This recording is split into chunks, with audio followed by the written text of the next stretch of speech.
میں ایل کہتے ہیں. تو اسرائیل کا معنی اللہ کا بندہ.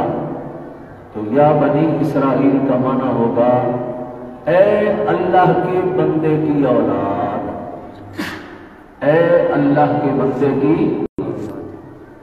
اب اس میں ایک بڑا لطیف اشارہ ہے، وہ کیا؟ یا بنی یعقوب بھی تو کہا جا سکتا تھا اصل نام کے اعتبار سے، اے یعقوب کی اولاد، لیکن اس میں وہ خاص نقطہ نہیں تھا جو نقطہ اس میں ہے. وہ کیا ہے؟ تمہارا باپ تو میرا خالص بندہ تھا، اپنی مشکلات میں مجھے پکارتا تھا. پہلے یوسف جدا ہوا، پھر بنیامین جدا ہوا، دونوں بیٹوں کی آزمائش پڑی تو اس نے میرا دروازہ نہیں چھوڑا. انما اشکو بثی وحزنی الی اللہ، میرا چھوٹا غم بڑا غم اللہ سارے تیرے پاس، تیری طرف پیش کرتا ہوں. تو تمہارے دادا حضرت یعقوب کی یہ سیرت تھی کہ وہ اپنے رنج و الم میں، اپنی مشکلات میں کس کے سامنے جھکتے، کس کو پکارتے؟ تو وہ میرا بندہ تھا. اے میرے بندے کی اولاد، تم بھی میرے بندے بن جاؤ اور اپنے باپ کی سیرت پہ چلو. اب یہ مفہوم یعقوب کہنے سے حاصل نہیں ہوتا تھا.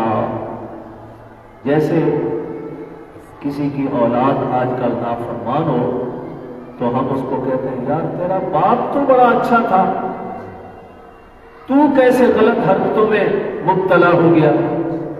تو بنی اسرائیل چونکہ غلط حرکتوں میں مبتلا ہو گئے تھے تو اللہ نے فرمایا یا بنی اسرائیل، اے میرے بندے کی اولاد، اے تمہارا باپ تو بڑا اچھا بندہ تھا یعقوب، وہ تو ہر پریشانی میں میرے سامنے جھکنے والا، مجھ سے مدد مانگنے والا، میرے سامنے آہو بکا کرنے والا. لیکن تم اپنے باپ کے اس روش سے ہٹ گئے، اس طریقے کو چھوڑ بیٹھے. اب بھی وقت ہے، آ جاؤ اپنے باپ حضرت یعقوب علیہ السلام کی سیرت کو اپناؤ اور انہی کے نقش قدم پہ چلو. تو پہلے عام خطاب تھا، اب اس کے بعد یہ خاص کتاب پڑھے لکھے لوگوں کو، اہل کتاب کو حاصل ہوگا. یا بنی اسرائیل اذکروا نعمتی التی انعمت علیکم، اے بنی اسرائیل یاد کیا کرو میری نعمتوں کو جو میں نے تمہارے اوپر کی. یہ ابتدا میں تمہید ہے اور اجمال ہے. کیا ہے؟ اجمال. پہلے کسی چیز کو مختصر ذکر کیا جائے اس کو اجمال کہتے ہیں، پھر آگے اس کی تفصیل ذکر کیا جائے تو وہ تفصیل کہلائے. اذکروا نعمتی التی انعمت علیکم پہلے اجمالی حکم، اور اس سے اگلے رکوع کے اندر پھر ان نعمتوں کی تفصیل کا بیان شروع ہوگا. وہ نعمتیں میں نے کون کون سی کی تھی، تفصیلی تذکرہ ہے. اس اجمال میں اس رکوع کے اندر 8 امر اور 4 نہیں، یعنی 8 چیزوں کا حکم اور 4 چیزوں سے منع کیا گیا.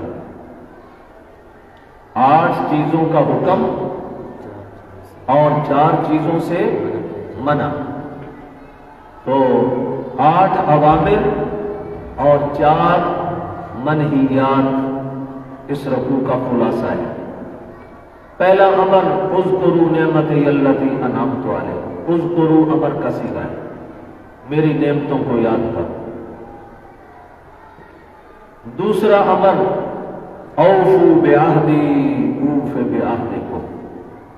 اوفوا بعہدی امر ہے، اوف بعہدکم جواب امر ہے. تو یہ امر اور جواب امر دونوں مل کر یہ دوسرا امر بنے گا. اوفوا بعہدی،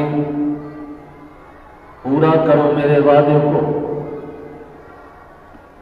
یعنی جو تم نے مجھ سے وعدہ کر رکھا ہے، عہد کر رکھا ہے، تم اپنے عہد کو پورا کرو. اوف بعہدکم، میں نے جو تم سے وعدہ کر رکھا ہے میں اپنے وعدے کو پورا کروں گا. یہاں پر دونوں جملوں میں عہدی اور عہد کم میں جو پہلے منکر تو مکہ میں مشرکین مکہ بن چکے تھے منکر، تو ان کو پہلا منکر کیوں کہا گیا؟ ان سے پہلے مکے والے انکار کر چکے تھے، تو یہ تو دوسرے نمبر کے منکر بنے، اور قرآن ان کو پہلے نمبر کا منکر کہہ رہا ہے۔ اس کا جواب یہ ہے کہ چونکہ یہ خطاب ہے بنی اسرائیل کے علماء کو، پڑھے لکھے لوگوں کو، اور عوام ہوتی ہے اپنے پیروں اور عالموں کے پیچھے، تو ان کے علماء اور پیروں کو خطاب یہ کیا جا رہا ہے کہ اگر تم انکار کرو گے تو تمہاری عوام بھی تمہیں دیکھ کر منکر بن جائے گی، اور اپنی عوام سے پہلے تم منکر نہ بنو پہلے۔ یہ مطلب نہیں کہ مکے والوں سے بھی تم پہلے منکر بن گئے، بلکہ یہ مطلب ہے کہ اگر تم انکار کرو گے تمہیں دیکھ کر تمہاری عوام بھی، تمہارے مرید بھی، تو تم پہلے نمبر کے منکر بنے، تمہارے مریدین دوسرے نمبر کے منکر بن جائیں گے۔ لا تکونوا اول کافر بہ، تم اول پہلے منکر مت بنو، ورنہ یہ ہوگا کہ تمہارے مرید منکر بنیں گے اور ان کا گناہ اور وبال بھی تمہارے اوپر پڑے گا۔ وَلَا تَشْتَرُوا بِآيَاتِي ثَمَنًا قَلِيلًا، یہ دوسری نہیں ہے، دوسری نہیں، میری آیات کے بدلے میں ثمن قلیل یعنی تھوڑا سا مال مت خریدو۔ وَلَا تَشْتَرُوا، اس طرح کا معنی خریدنا، لیکن یہاں پر خریدنا وہ خریدنا مراد نہیں ہے جیسے ہم دکان سے خریدتے ہیں کوئی چیز، بلکہ یہاں پر ترجیح دینا مراد ہے، یعنی میری آیات کو ایک طرف کر کے دنیا کے مال کو ترجیح دے رہے ہو منکر بن کر، کہ اگر ہم اس کتاب کو مان لیں گے تو یہ جو نذرانے اور تحفے تحائف مریدوں کی طرف سے آتے ہیں وہ تو بند ہو جائیں گے، وہ تو بند ہو جائیں گے، تو تم انکار کر رہے ہو تاکہ وہ نذرانے بند نہ ہوں، ان کو ترجیح دے رہے ہو دنیا کے مال کو، نہ دنیا کے مال کو ترجیح نہ دو، میرے قرآن کی آیات کو ترجیح دے کر اس پر ایمان لاؤ۔ آمنوا بما انزلت، یہاں پر کہا گیا وَلَا تَشْتَرُوا بِآيَاتِي ثَمَنًا قَلِيلًا، تھوڑے سے مال کے بدلے میں کافر مت بنو، تھوڑے سے مال کے لالچ میں آ کر کافر مت بنو۔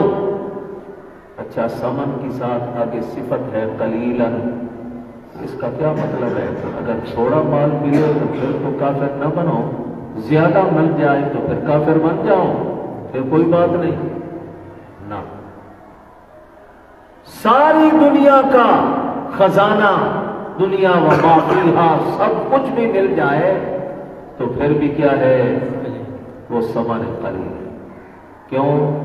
سورۃ الرعد میں فرمایا ما متاع الحیات الدنیا فی الآخرۃ الا قلیل، ما متاع الحیات الدنیا فی الآخرۃ الا قلیل، یہ ساری دنیا کے خزانے بھی اکٹھے کر لو تو آخرت کے مقابلے میں کیا ہے؟ یہ متاع قلیل، تھوڑا سا سامان۔ یہ مطلب نہیں ہے کہ تھوڑے پیسے ملے تو پھر تو یہ سودے بازی نہ کرو، اگر زیادہ مل جائیں تو پھر منکر بن جاؤ، کافر بن جاؤ، نہ، کسی صورت بھی کفر تو نہیں کرنا، لیکن اللہ تعالیٰ ان کو دنیا کی حقارت ان کے سامنے پیش کر رہا ہے کہ جتنا مال بھی دنیا کا حاصل کر لو گے پھر بھی کیا ہے؟ پھر بھی متاع قلیل ہے، مت حاصل کرو۔ وَإِيَّايَ فَاتَّقُونِ، یہ پانچواں امر ہے، وَإِيَّايَ فَاتَّقُونِ پانچواں امر، بلکہ یہ فرحبون کی تاکید بناؤ، ایایا فرحبون کہا تھا پیچھے، اور اس میں پھر اسی بات کی تاکید کی جا رہی ہے، ڈرو مجھ سے، کسی اور کا ڈر تمہارے دل میں نہیں ہونا چاہیے۔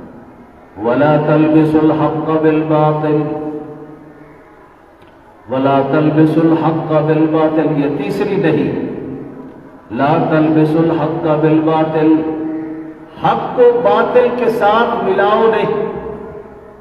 لفظ کہتے ہیں خلط ملط کر دینا کسی چیز کو، ایسے رلا ملا دینا کہ جس سے حق اور باطل کا امتیاز نہ ہو سکے، سننے والے کو نہ پتہ چل سکے حق کیا ہے اور نہ پتہ چل سکے باطل کیا ہے۔ تو چونکہ تورات میں مسئلہ توحید کا بیان تھا، نبی آخر الزمان حضرت محمد مصطفیٰ صلی اللہ علیہ وسلم کے رسالت کا بیان تھا، آپ کی علامات اور خصوصیات کا تذکرہ تھا، تو جس وقت یہ عالم یہودیوں کے تورات کو بیان کرتے تو ایسا خلط ملط کر کے بیان کرتے تاکہ لوگوں کے سامنے حضور کی صداقت اور حقانیت کھل کے سامنے نہ آئے، ایسے گول گول کر کے مسئلہ پیش کر دیتے، کیونکہ اگر وہ بالکل واضح انداز میں پیش کرتے تو لوگوں کو پھر تو پتہ چل جاتا اور لوگ حضور صلی اللہ علیہ وسلم کو مان کر کلمہ پڑھ کے مسلمان ہو جاتے، اور مسلمان ہوتے تو ان کا نقصان تھا کہ یہ ہماری مرغیاں ہیں اور یہ جو نذرانے ہمیں دیتے ہیں پھر یہ ہمارے ہاتھ سے نکل جائیں۔ اور یہی روش ہے آج کل کے مشرک پیروں اور مشرک ملاؤں، وہ بھی قرآن کو بڑے واضح انداز میں کھول کھول کے مسئلہ توحید نہیں بیان کرتے، کیوں؟ جو نذرانے اور تحفے تحائف آتے ہیں وہ سارے کے سارے ختم ہو جائیں، ان کو مسئلہ توحید کا پتہ چل گیا تو یہ تو ہمیں چھوڑ جائیں، یہ تو توحید پرست بن جائیں، اس لیے گول گول کر کے بھیجیں۔ تو یہ تیسری نہیں، لا تلبسوا الحق بالباطل، حق کو باطل کے ساتھ ملاوٹ کر کے گول مول کر کے پیش نہ کرو، وَتَكْتُمُوا الْحَقَّ، یہ چوتھی نہیں ہے، اگرچہ یہاں پر لا نہیں لکھا ہوا لیکن یہ واو عطفہ کے ذریعے پچھلے لا تلبسوا الحق والے لا کا عمل اس پر بھی آ رہا ہے، اور اسی وجہ سے یہ مجزوم ہے۔ کیسے مجزوم ہے؟ نون کو گرا دیا گیا، جیسے لا تلبسوا، تلبسون تھا، لا نے نون کو گرایا وہاں، اسی طرح وہی لا عمل کرے گا واو عطفہ کے ذریعے تکتمون پر، اور اس کا نون بھی گرائے گا، تو یہ بھی نہیں بنانی ہے اس کو، یہ نہیں سمجھنا کہ ادھر لا تو کھڑا کوئی نہیں، ادھر نہیں، کیسے بنائے؟ یہ عطف کے ذریعے اس لا کا اثر اس پہ آئے۔ وَلَا تَكْتُمُوا الْحَقَّ، اور حق کو چھپاؤ بھی نہیں۔ تو یہ دونوں عادتیں یہودی مولویوں کے اندر تھیں۔ کبھی کبھی تو ماحول کو دیکھتے نا، اگر ماحول ایسا ہے کہ جو بالکل جاہلوں کا ہے، ان کو تورات آتی کوئی نہیں، تو وہاں پر تو حق بات کو بالکل چھپا لیتے، چھپائیں گے تو ان کو کیا پتا چلے گا، یہ تو جاہل ہے۔ لیکن اگر ماحول ہے پڑھے لکھے لوگوں کا تو وہاں پر چھپا تو نہیں سکتے تھے، لیکن وہاں پر مانوی تعریف کر کے، لبس یعنی التباس کر کے، اختلاف کر کے مسئلے کو گول گول کر کے پیش کرتے، تاکہ وہ یہ بھی نہ کہیں کہ چھپا رہے ہو، لیکن انہوں نے پتہ بھی حق بات کا نہ چل سکے۔ موقع شناس تھے، آج کل بھی بعض مولوی موقع شناسی سے کام لیتے ہیں، جیسا مجمع ہوگا نا تو مجمع کے ماحول کے مطابق تقریر کریں گے تاکہ کوئی ناراض نہ ہو جائے ہم سے۔ تو یہ نبیوں کا مزاج نہیں ہوتا تھا، نبی تو ان کی ایک ایک کمزوری کو بھانپ کر اسی کی تردید کرتے تھے تاکہ ان کی اصلاح ہو۔ وَأَنْتُمْ تَعْلَمُونَ، اور تم جانتے بھی ہو، یعنی کتمان حق اور التباس کے گناہ کو جانتے ہو کہ یہ گول مول کر کے مسئلہ پیش کرنا یا کتمان کرنا، چھپانا حق کو، یہ کتنا بڑا گناہ ہے۔ انتم تعلمون، تمہیں اس کا پتہ بھی ہے کہ یہ جرم ہے، اس کے باوجود یہ جرم کر رہے ہو، جانتے ہو۔ وَأَقِيمُوا الصَّلَاةَ، اب یہ 3 نہیں ہے، 4 نہیں ہے، درمیان میں آتا۔ پہلی نہیں لا تکونوا اول کافر بہ، دوسری ولا تشتروا بآیاتی ثمنا قلیلا، تیسری نہیں لا تلبسوا الحق بالباطل، چوتھی نہیں تکتم الحق یعنی لا تکتم الحق، یہ 4 نہیں ہے، درمیان میں آ گئی۔ اب پیچھے 4 امر گزرے چکے تھے، اب 5واں امر آگے شروع ہو رہا ہے اگلی آیت سے، وَأَقِيمُوا الصَّلَاةَ اور نماز قائم کرو۔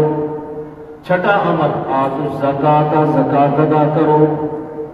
7واں امر وَارْكَعُوا مَعَ الرَّاكِعِينَ، رکوع کرو رکوع کرنے والوں کے ساتھ، رکوع کرو رکوع کرنے والوں کے ساتھ۔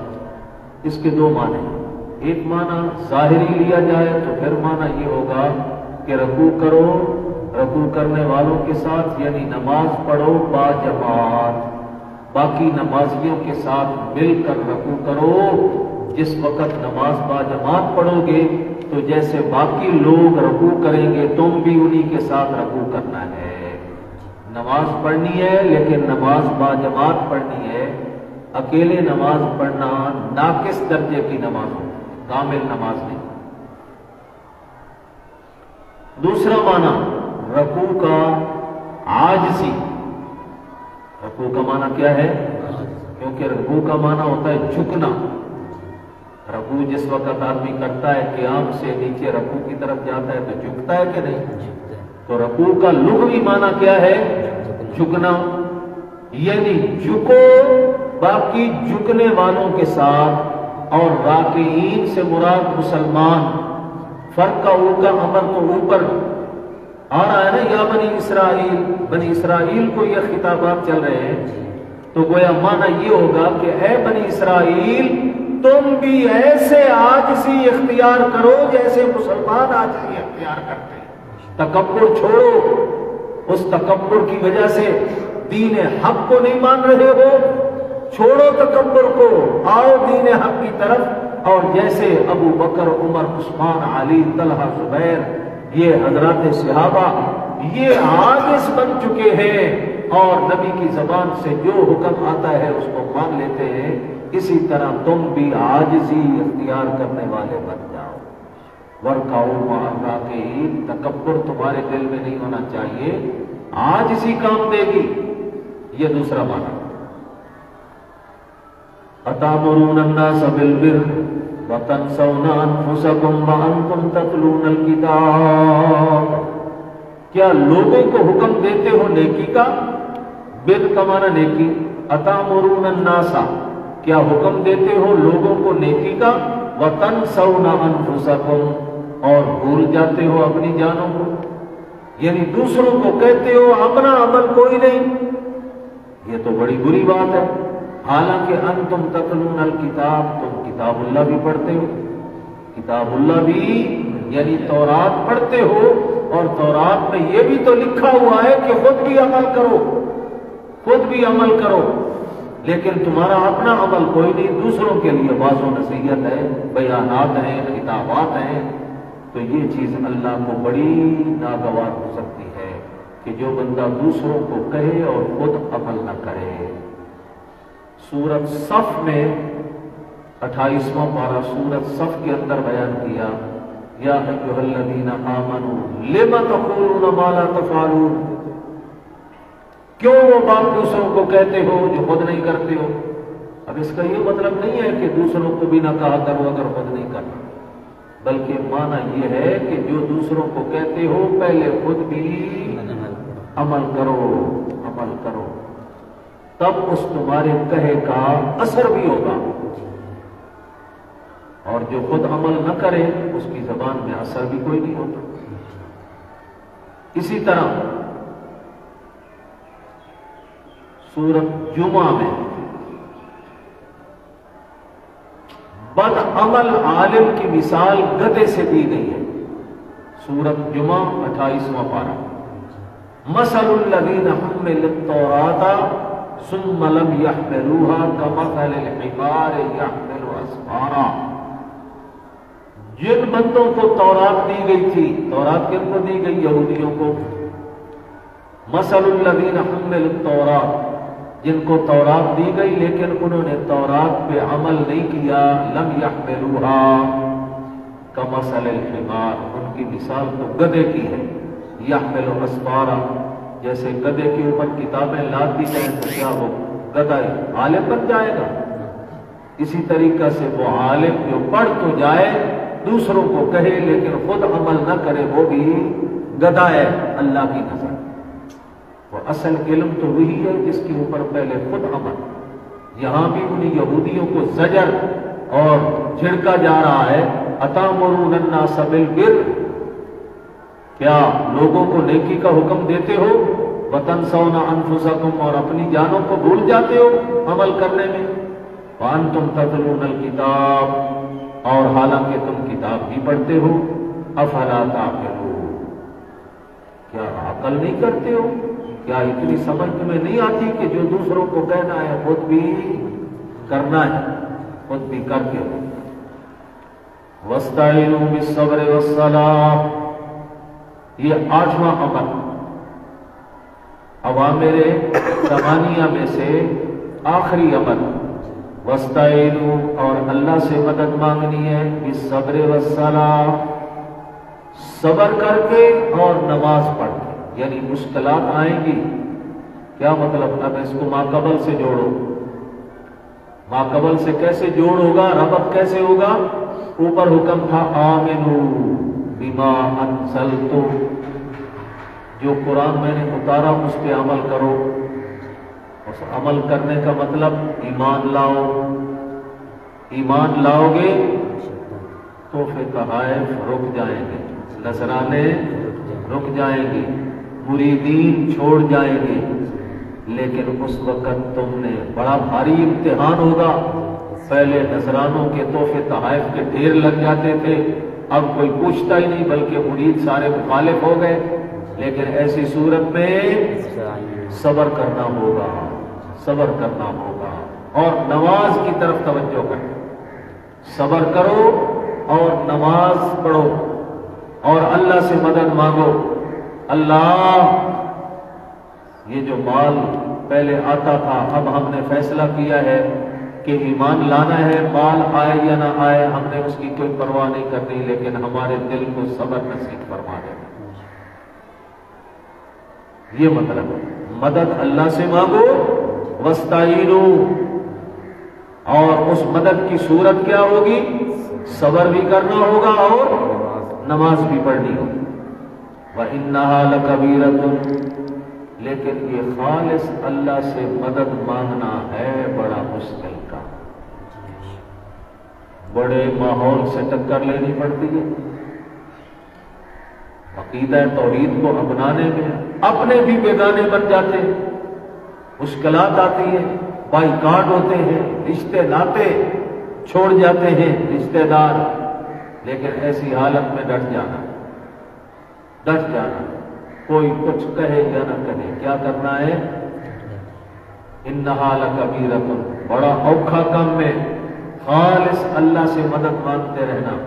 اب انہا ضمیر کے مرجع میں مفسرین کے دو قول ہیں، بعضوں نے کہا اس کا مرجع نماز ہے، الصلاۃ، یہ نماز پڑھنا بڑا مشکل کام ہے، لیکن الا علی الخاشعین، ڈرنے والوں پر کوئی مشکل نہیں، نماز قائم کرنا بڑا مشکل عمل ہے، پر جن کے دل میں اللہ کا خوف ہوگا ان کے لیے کوئی مشکل نہیں ہوگا، بلکہ وہ تو جب تک نماز نہیں پڑھیں گے ان کو سکون ہی نہیں ملے گا۔ جیسے حضور نے فرمایا جعلت قرۃ عینی فی الصلاۃ، نماز میری آنکھوں کی ٹھنڈک بنا دی، جب تک نماز نہ پڑھوں اس وقت تک بے قرار رہتا ہوں، نماز پڑھ لوں دل مطمئن ہو جاتا ہے۔ تو مومن کی شان یہی ہونی چاہیے کہ نماز وہ پابندی کے ساتھ پڑھے، لیکن جس کو یہ چسکا نماز کا نہیں پڑھا اس پر بھاری بھی بڑی بھاری لگتی ہے اس کو، لیکن اللہ نے فرمایا جو میرا ڈر رکھنے والے ہیں ان پر بھاری نہیں، وہ تو سارے کاموں کو چھوڑ کر سب سے پہلے نماز پڑھے۔ تو انہا ضمیر کا مرجع یا تو نماز ہے یا استعینوا، امر کے اندر مصدر استعانت، کیونکہ ہر فعل کے اندر مصدر ہوتا ہے، ہر فعل مصدر سے نکلتا ہے، تو استعینوا میں جو استعانت مصدر تھی وہ استعانت بھی مؤنث ہے، تو انہا ضمیر بھی مؤنث، تو یہ اس کی طرف لوٹ ہے۔ تو دونوں قول ملتے ہیں، لیکن ہمارے شیخ الوانی رحمت اللہ علیہ نے یہ جو استعانت والا قول ہے، چونکہ ذوق تھا نا اللہ کی توحید والا، تو اس کی طرف ضمیر لوٹانے کو راجع کرا ہے۔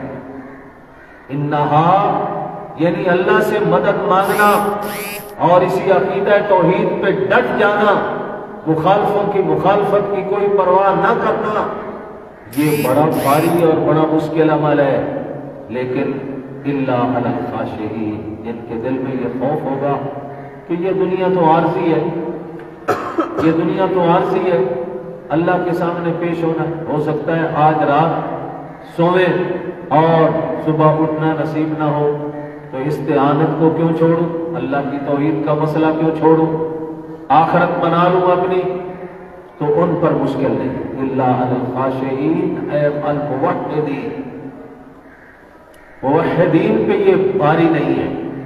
الذین یظنون انہم ملاقو ربہم، وہ خاشعین کون لوگ ہیں؟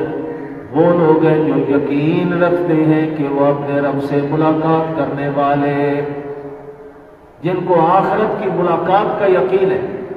تو یہ یاد رکھنا، ظن کا لفظ عربی زبان میں دو معنوں پر استعمال ہوتا ہے، شک پر بھی استعمال ہوتا ہے، یعنی یہ میرا ظن ہے، گمان ہے، اور گمان کا معنی شک ہوتا ہے، ممکن ہے صحیح ہو اور ممکن ہے غلط ہو، اور ظن کا معنی یقین بھی آتا ہے، ظن کا معنی یقین بھی آتا ہے عرب زبان میں، تو یہاں پر یقین والا معنی ہے الذین یظنون، جو یقین رکھتے ہیں انہم ملاقو ربہم، کہ وہ اپنے رب سے ملاقات کرنے والے ہیں۔ کیا مطلب؟ موت آئے گی اور موت کے بعد اپنے رب سے ملاقات ہوگی، قیامت کے دن حشر و نشر ہوگا، اللہ کے سامنے پیشی ہوگی، وہاں پر اپنے کیے کا حساب دینا ہوگا۔ جن کو یہ یقین ہے نا آخرت کا، ان پر یہ خالص اللہ سے مدد مانگنا بھاری نہیں ہے۔ وَأَنَّهُمْ إِلَيْهِ رَاجِعُونَ، اور جن کو اس بات کا یقین ہے کہ وہ اللہ کی طرف لوٹنے والے ہیں، اللہ سے ملاقات کرنے والے ہیں اور اللہ کی طرف لوٹنے والے ہیں، ان کے لیے توحید پہ جمے رہنا اور خالص ہر مشکل گھڑی میں اللہ سے مدد مانگنا یہ کوئی باری نہیں، کوئی مشکل نہیں۔ یہ رکوع تمہید تھا بھائی۔ اب اذکروا نعمتی التی انعمت علیکم کی اگلے رکوع سے تفصیلات شروع۔ یا بنی اسرائیل اذکروا نعمتی التی انعمت علیکم، اے بنی اسرائیل، اے میرے پیغمبر یعقوب کی اولاد، اذکروا نعمتی التی انعمت علیکم، یاد کیا کرو۔ اذکروا مذاکرہ کے معنی میں لے لیا جائے تو زیادہ معنی بہتر بنے گا، یعنی کبھی کبھی اپنی مجلسوں میں بیٹھ کر اللہ کی نعمتوں کا مذاکرہ کیا کرو۔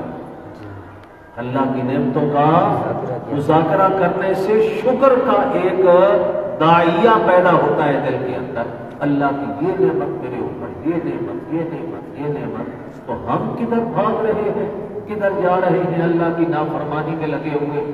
تو کبھی کبھی بیٹھ کر اللہ کی نعمتوں کا مذاکرہ، اللہ نے مجھے حیوان بنا دیتا تو میرا کیا زور چل سکتا تھا، اللہ نے مجھے انسان بنایا، اشرف المخلوق بنایا، پھر اشرف المخلوق بنا کر ہندوؤں کے گھر میں پیدا کر دیتا تو میرا کیا زور چلتا تھا، ہم بھی اسی طرح ہندو اور کافر ہوتے۔ اللہ کا انعام ہے، اللہ نے مسلمان گھرانے میں پیدا کر دیا، پھر مسلمان کہلانے والے تو بہت ہیں لیکن اللہ نے توحید پرستوں کے گھر میں پیدا کر دیا۔ اگر مشرکوں کے، رافضیوں کے گھر میں پیدا ہوتے، مرزائیوں کے گھر میں پیدا ہوتے جو اپنے آپ کو وہ بھی مسلمان کو کہتے ہیں، لیکن پھر بھی ہماری بدبختی تھی، اللہ نے ہمیں خالص پکے توحیدیوں کے گھر میں پیدا کر دیا۔